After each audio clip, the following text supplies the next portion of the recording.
You realize how much trouble you're in? Mrs. Yvette, my principal, asked me.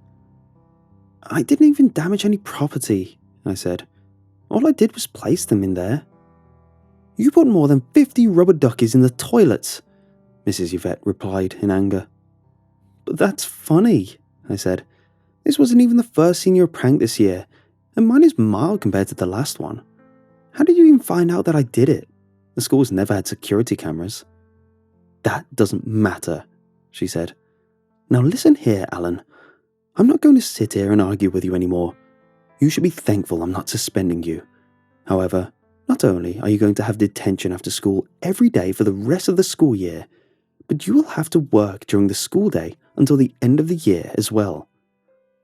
Mrs. Yvette then proceeded to explain that I would be in the library helping Miss Burrowicz. She was the new librarian that was hired about a week beforehand after our last librarian, Mrs. Smith, was fired after being arrested for drunk driving. Apparently, Miss Burrowicz had retired a year ago after working at a different school. However, due to Mrs. Smith's arrest and subsequent firing, my school hired Miss Burrowicz on a last-minute notice. Almost immediately after she was hired, however, Miss Burrowicz was involved in a pretty serious car accident. She supposedly suffered nerve damage in her left arm, so she wouldn't be able to do much physical work around the library. I learned later that she had asked Mrs. Yvette if she could find students to help her during the day, and Mrs. Yvette told her that she would send students who got in trouble as punishment. Mrs. Yvette told me that I wouldn't be stuck working in the library alone. Another student I was acquainted with, Derrick, would also be volunteering.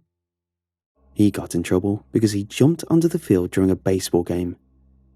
Derrick would have to do it for 3 weeks, while I would for 4 weeks, which was the remaining amount of weeks in the school year. On our first day of volunteering, we walked into the library to find Miss Burrowicz already waiting for us.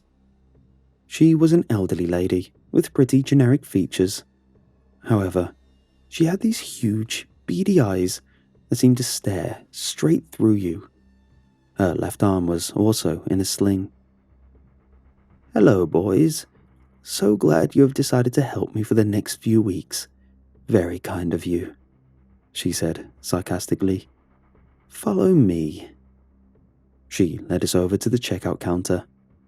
On top of the counter was a large orange drink dispenser with a small bucket on the ground below it.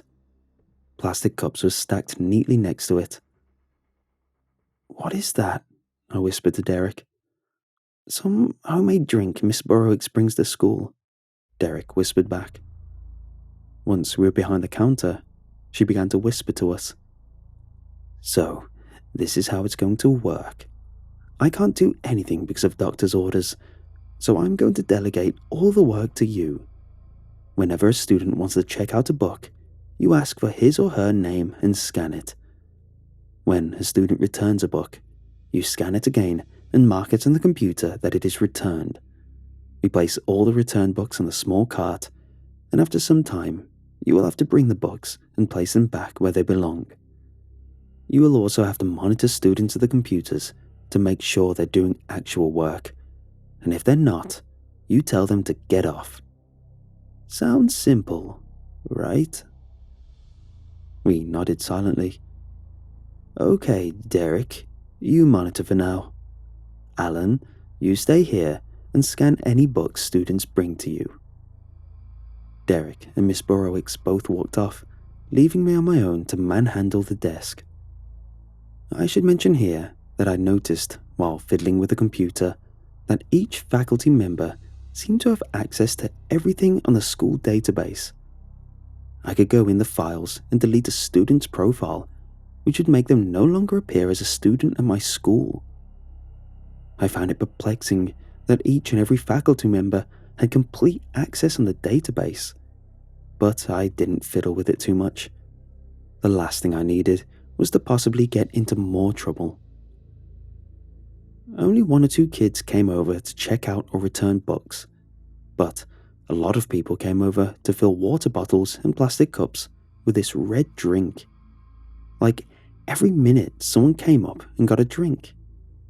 I found it surprising that my school would let people eat and drink in the library, let alone have a drink dispenser operate inside of it. I was intrigued to say the least. So when I saw my friend, Angela, coming over to the counter with a bottle in her hand, I decided to ask her about it. "Looks like you're enjoying your community service," she said, teasingly. "Yeah, I'm also in love with it right now," I responded sarcastically. "Why are so many people drinking this?" "Oh my gosh, it's so good," she said. "Ever since she was hired, Miss Burrowicz has brought this drink to school every day. She apparently did this at her old school years ago, and it was popular there as well. She makes it at home and refills the cooler in the morning before school, which is impressive considering her injury. I'm honestly surprised she never runs out during the day. Pretty much everyone I know drinks it." After she said that, I realized I'd seen a lot of people drinking a red-colored liquid the past couple of days, but I'd assumed it was just a drink the cafeteria workers made. I never went in the cafeteria since I was brought lunch from home and ate with my friends outside, but I also never went into the library outside of being forced to. My close friends didn't drink it around me as well, so I never knew where the drink came from. "I've never had it before," I said. "Really? Why not?" she asked. "Well, for one, I never knew of this drink until today. And second, I probably can't drink it to begin with." "What do you mean? What flavor is it?" "Strawberry." "Yep, can't drink that. I'm allergic to strawberries." "Damn, that sucks." It is what it is." "Oh well," she said, and with that, she walked back over to a table while beginning to drink the juice. After 30 boring minutes passed, Miss Burrowicz came back out of her office and told us we could leave and get ready for our next class. I went home that night and told my mom about my first day stuck in the library. She too seemed surprised about the drink, given how she thought there would be a no-food policy or something for that place. She did ask me if I could bring her some, so the next day I brought home a small bottle of the juice for her. She asked me about my day and such before taking a sip of it. She said it tasted really good, telling me that she may want me to bring the drink home more often. After telling her about how I did on my physics test, I went back up to my room. I was listening to a podcast on my phone when my mom walked into my room. "Hey, how did you do on your physics test?" she asked me. I did fine," I said. "I just told you that like 10 minutes ago." "Wait, you did?" she asked, a confused look on her face. "Yeah," I responded. "Oh, well, okay," she said. "Guess I must have had a brain fart or something." She then left my room and went back downstairs. I thought that was pretty weird, but let it go without much concern. The next morning, I was talking to my friend and neighbor, Kiefer, while we were walking from the student parking lot towards the school. We were talking about random stuff before I brought up our physics test. "For once, I think I did well on a physics test," I said. "What about you?" Kiefer stopped walking, and I turned around to see him with a flummoxed expression on his face. "We had a physics test yesterday?" he asked me. "Yeah, you took it yesterday in class with me," I said, thinking he was just joking. "I don't remember taking a test," he said, now paranoid. I just stared at him for a good minute, and then he started freaking out, saying he could barely remember anything from yesterday after study hall period. I helped reconnect the dots with him, and he seemed to calm down after that. It was then I noticed he had an empty bottle with red residue on the bottom of it inside the pocket of his backpack. But from that point on, I started to notice that people were forgetting little things here and there. It wasn't anything big, but it was like minor details were slipping out of people's minds. I tried to bring it up to Derrick, he didn't seem to notice anything, and he actually asked me whether or not I was losing it. Honestly, I thought I was losing my mind, but tried not to focus on it. The last thing I needed was to have a mental breakdown near the tail end of my senior year. Time passed, and Derrick was about to finish his sentence on what should have been his last day. However, he didn't show up to school. I texted him again and even tried calling him after I got home, but he didn't respond. Later that weekend, I decided to go to his house to check on him. I knew he lived in my neighborhood, a few blocks away, so I was able to quickly make my way to his house. I rang the doorbell and waited for someone to answer. I could see that there were lights on through the glass front door, so I thought somebody would be home. However, about 5 minutes passed and nobody came to the door. I tried the doorknob, and then the door slowly opened. I looked around, making sure the coast was clear, and then walked in. Nobody was home, so I assumed they must have been out doing something. However, when I walked by their answering machine, I discovered that they had many missed calls and voicemails. I also discovered that there were numerous packages and envelopes in their mailbox, something I'd missed when I walked up to their house. After walking around a bit, I found the door to the garage. I opened it and found 2 cars parked inside. The car keys were in a bowl next to the door. I knew Derrick didn't have his own car yet, but I also knew he was an only child with married parents, so those cars should have been the only ones Derrick's family owned. I got very creeped out by it all and went back home. Given that I'd practically trespassed on their property, I didn't tell my mom about what I saw. I just said Derrick wasn't home, and she responded that he was probably fine and that he would be back Monday. When Monday pulled around, however, Derrick was still a no-show, and he didn't show up the next couple of days as well. Later that week, I mentioned to my counselor that I was worried about Derrick, but she didn't even know who I was talking about. Even worse, when she went on a computer to look up his profile, she found nothing. I stared at her, dumbstruck, all while a large bottle filled with red liquid sat atop a desk. I asked other students, but nobody I'd asked seemed to remember Derrick. Even worse, when I asked my mom that night, she didn't remember him, even though we spoke about him the previous day. Derrick didn't have any social media accounts, so I couldn't even prove his existence other than text messages. I thought I was going insane. How could he just vanish off the face of the earth? When my final day finally arrived, I was relieved. My last day of detention was the day before, so I could at least go home and probably book myself an appointment with a mental professional. However, Miss Burrowicz asked me during my last shift if I could stay after school to help her move some stuff since it was my last day, and I stupidly agreed. That afternoon, I asked Miss Burrowicz about Derrick, but as expected, she had no clue who I was talking about. She said I was the only one who had volunteered and thanked me for all I had done. Her arm was still in a sling, but she said she would be out of it soon. "Has your mom enjoyed my drink?" she asked. "Yeah, a little too much in my opinion," I said. She smiled and said, "I'm surprised you didn't drink it that much yourself." "Oh, well, I couldn't," I said. "I'm allergic to strawberries." Her smile abruptly faded and was replaced with a stunned expression. "Wait, you never drank it?" "Nope."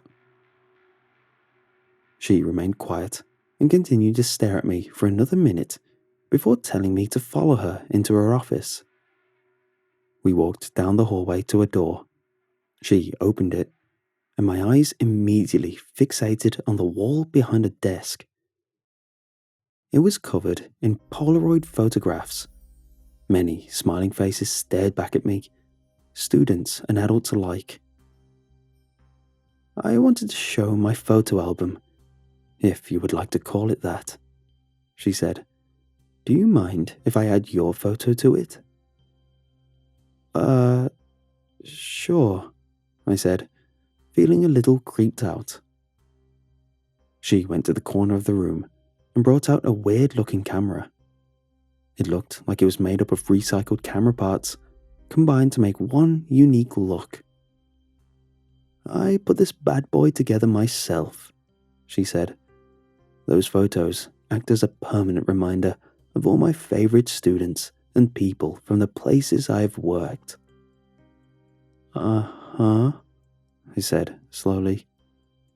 All right now, just stand still and look directly into the lens. There is a flash just to let you know. Big smile. I forced myself to smile and waited for the flash, but nothing happened. She looked confused and analysed the camera. Oh crap, I need film, she said. Don't move, I'll be right back. With that, she scurried out of the room and down the hall. While she was gone, I decided to examine the photos on the wall. While scanning the many faces, my eyes fell upon a recognizable face. There, staring back at me, his bright smile flashing out the picture, was Derrick. Chills went down my spine when I saw his photo. Miss Burrowicz said she didn't know him. Yet, here was his photo on the wall. What the hell was going on? I was losing it, and in a completely impulsive act, I grabbed the photo and ripped it to shreds. I don't know what compelled me to do that, but I did it. Where am I? I heard someone ask behind me, not even 5 seconds after I tore up the photo. I turned to see Derrick, bent over on the ground. Derrick? Are you all right? I asked in pure shock. Where the hell have you been? What do you mean? He asked, still confused. You've been missing for the last week, I said, while helping him to his feet. What? He asked. What happened? I asked. I don't know. The last thing I remember was Miss Burrowicz asking me to come into her office. Then she showed me her camera and asked for a photo of me. And then... He paused and looked at the wall and the ripped photo on the ground before facing me. His eyes were wide and filled with utter terror. We need to get out of here, he said. Now. Before I could respond, I heard a loud thump, and Derrick fell limp to the ground behind him. Behind him, holding a metal baton in her left hand, was Miss Burrowicz. You fool, she yelled. What have you done? She swung at me, but I dodged the swing and bolted out of the room. It was after school and the last school day of the year, so nobody was around. I ran to my car and sped all the way home. My mom found me out of breath and in hysterics. I told her to call the police, that I'd witnessed my friend get attacked right in front of me. She thankfully did so. A police officer came by to ask me questions, while others went to investigate the school. The next day, I learned some details from the officer who interviewed me. What he told me still haunts me to this day. Her photo collection was gone, and Derrick was nowhere to be found. Besides a pool of blood on the ground, all they found was the camera and a single photo on the ground. A photo of Miss Burrowicz smiling at the camera while standing next to Derrick's body.